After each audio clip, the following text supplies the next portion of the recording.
Hallo und Servus Modellbahnfreunde. Willkommen zu einem neuen Video. Ja, ich freue mich, endlich im neuen Modellbahnzimmer mal ein Video. Ich habe schon ein bisschen ohne euch gespielt, hatte bloß nicht die Zeit, mal Aufnahmen zu machen. Aber jetzt ist es endlich soweit und ja, ich freue mich, euch im neuen Modellbahnzimmer begrüßen zu dürfen. Wie ihr seht, reichlich Platz um die Anlage.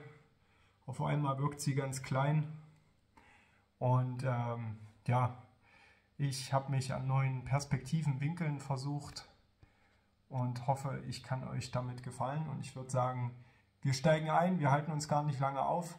Ich möchte euch auch ein bisschen mitnehmen zu Dingen, die ich so in letzter Zeit gemacht habe oder die ich jetzt vor allem aufgrund des gewonnenen Platzes machen möchte und schon länger vorhatte. Und ich würde sagen, los geht's.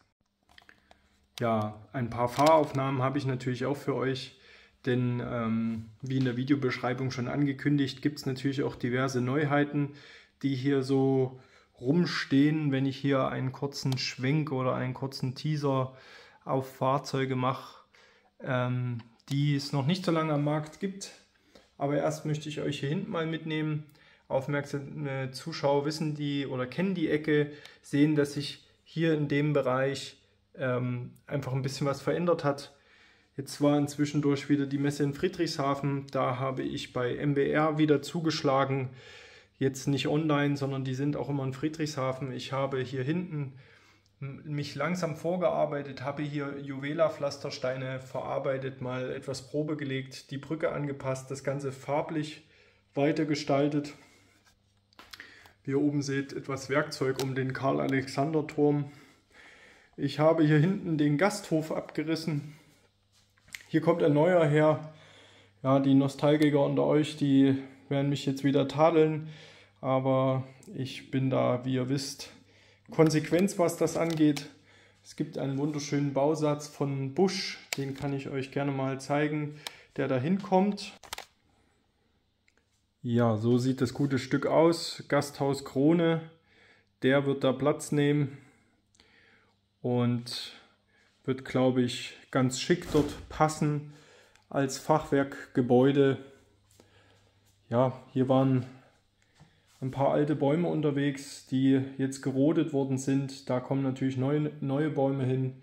Ich habe diversen Nachschub an MBR-Bäumen. Ich kaufe da nicht ewig viel, aber so, dass ich partiell immer mal wieder gewisse Bereiche bepflanzen kann. Hier diesen Waldboden, den habe ich aus den Kisten, aus dem Kellerfund. Wer sich erinnern kann, das Video aus dem Sommer habe ich hier weiter verwendet. Da gab es einige so Spanmaterial, was da wirklich ganz gut passt. Und das werde ich jetzt hier Stück für Stück einarbeiten. Der Autotransport-LKW hier, der ist nicht neu. Den habt ihr bloß noch nie gesehen. Da gibt es einige Sachen, die da irgendwo in Vitrinen verstaut sind. Aber ich glaube, da bin ich nicht der Einzige, bei dem das so ist. Und ja, so hangeln wir uns langsam vor. Entschieden habe ich mich auch, dass hier ein neuer Supermarkt herkommt. Sowieso, jetzt komme ich hier hinten ganz einfach ran. Ihr seht das Dach fehlt, seitdem ich diese Anlage gekauft habe. Plus hier war eben früher die Wand und deswegen war da im Endeffekt kein Arbeiten. Der IKRA Supermarkt, den ich farblich etwas angepasst habe, der gefällt mir nicht so, wie ich mir das vorgestellt habe. Jetzt wird es von Vollmer, der Aldi oder Lidl, die es da gibt, die ja von der Größe her eher 1:120 sind.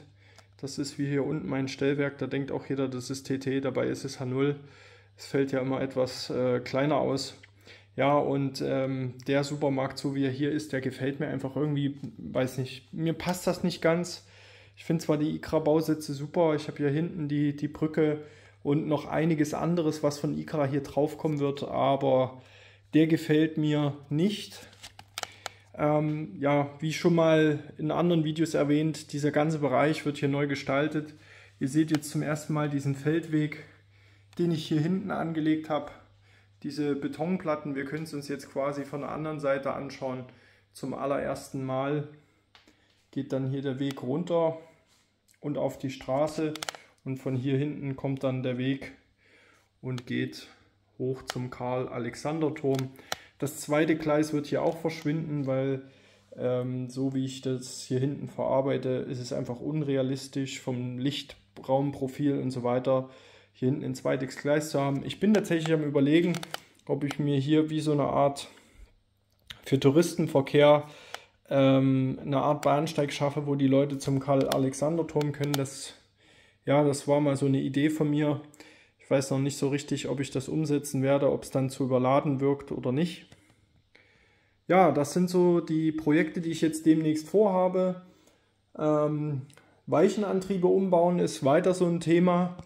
Die 24 Volt Antriebe, die alten Postrelais alle rauszunehmen, das nehme ich mir vor. Hups, jetzt bin ich hier gegen das Stativ. Und wie ihr seht, ich komme jetzt hier ohne Probleme an meinen Schattenbahnhof ran. Das ist natürlich fantastisch. Das Pult steht mit Programmiergleis auch auf der richtigen Seite. Und jetzt kann es losgehen. Ich habe richtig Bock.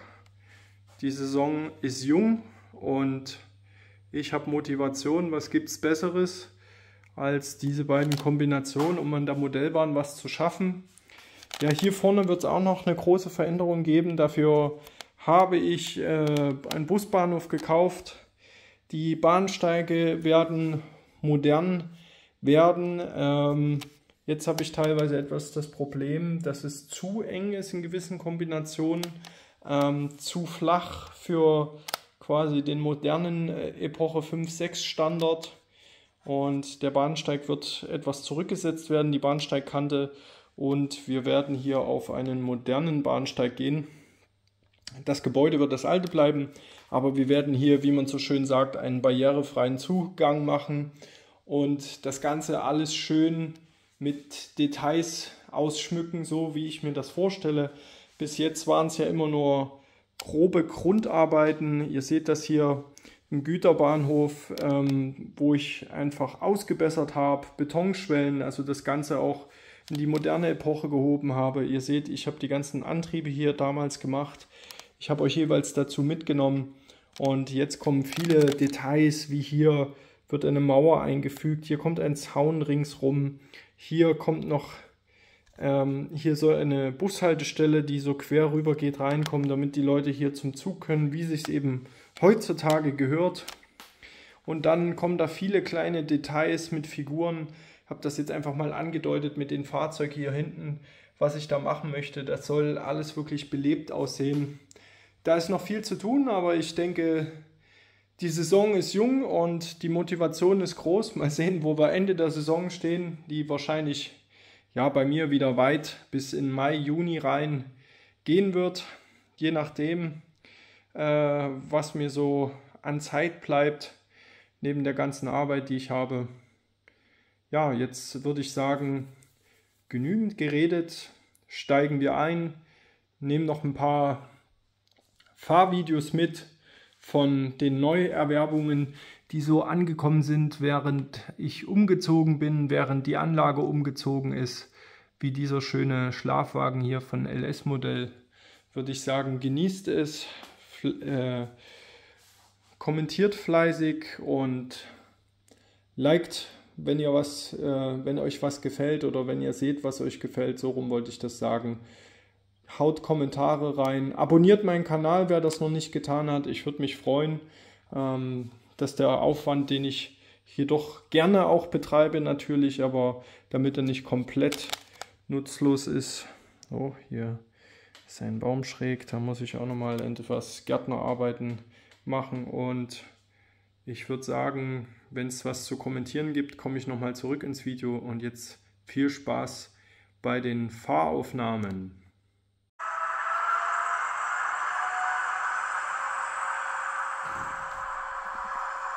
Jetzt bin ich mit meiner Stimme doch wieder schneller anwesend als gedacht. Wie ihr jetzt die nächsten Minuten bis zur Minute 14 sehen könnt, rollt hier die wunderschöne EBS Ludmilla, eine 232 des Erfurter Bahnservice mit Rocco-Kesselwagen, eine Lok von Rocco durchs Bild. Die habe ich mit meiner DJI Gimbal Kamera gefilmt. Denn die Lok kann ich nur noch mit meiner App steuern, da ja, meine eine Multimaus voll ist und ich mitbekommen habe, demnächst gibt es eine neue Generation Multimäuse und die möchte ich doch jetzt gerne abwarten.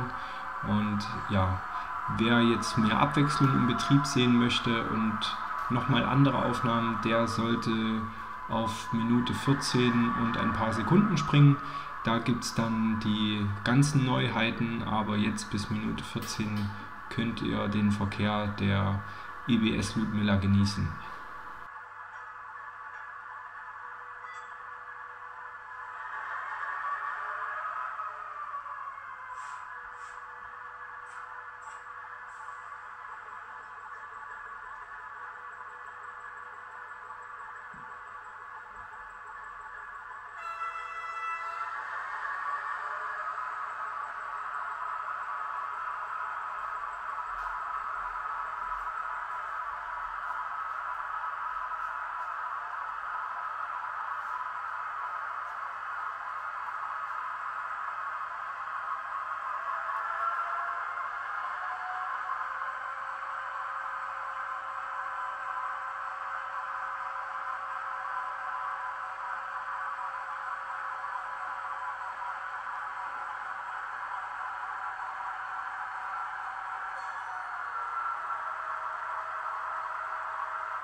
Nun möchte ich doch wieder mal mit meiner Stimme dazukommen.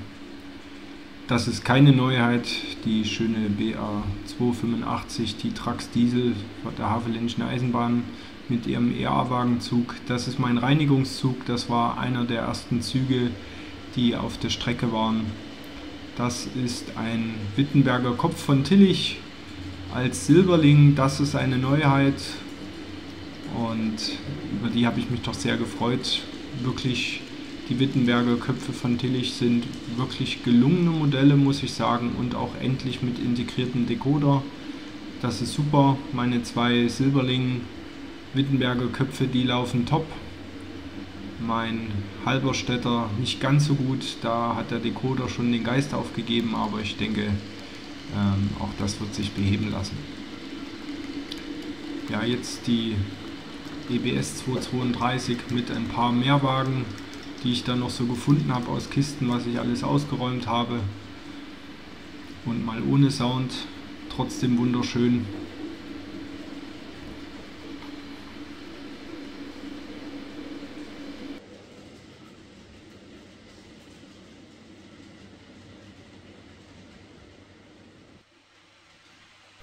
Als nächstes sehen wir die BR295, ein Pico Sondermodell für Spielemax mit den neuen ICRA Kesselwagen. Diese mintgrünen, der Vascosa Kesselwagen, die habe ich neu dazu bekommen.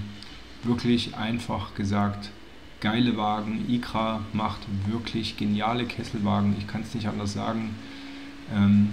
Ist genauso tolles, hohes Niveau wie die von Rocco, die ihr zuvor gesehen habt, und ja, gehören für mich, für jemanden, der moderne Bahn- und Güterzüge abbildet auf seiner Anlage, einfach ganz klar dazu. Also ein Must-Have sozusagen.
Nun rollt mein Schlafwagenzug der ungarischen Staatsbahn ins Bild.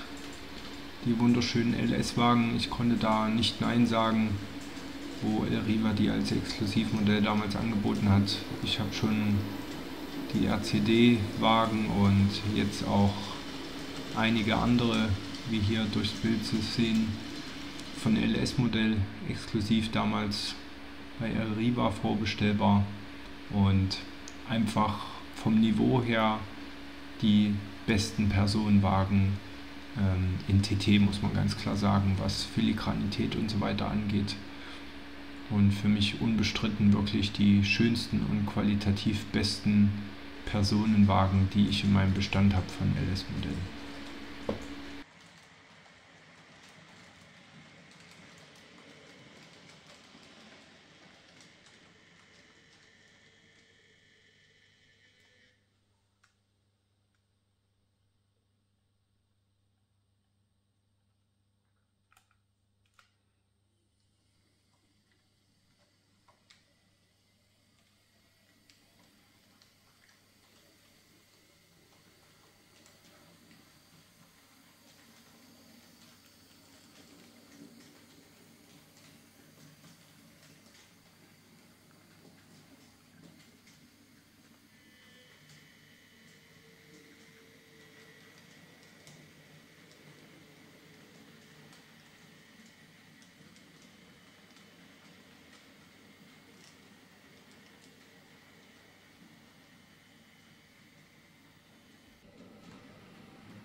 Und mit den wunderschönen Ludmilla-Geräuschen der BR232 sage ich danke fürs Zuschauen und fürs Durchhalten bis zum Schluss. Liked mein Video, wenn es euch gefallen hat, abonniert meinen Kanal, wenn ihr das noch nicht getan habt, und bleibt der Modellbahn wie immer treu und gewogen, und ich sage bis zum nächsten Mal. Danke fürs Zuschauen, bis bald, ciao.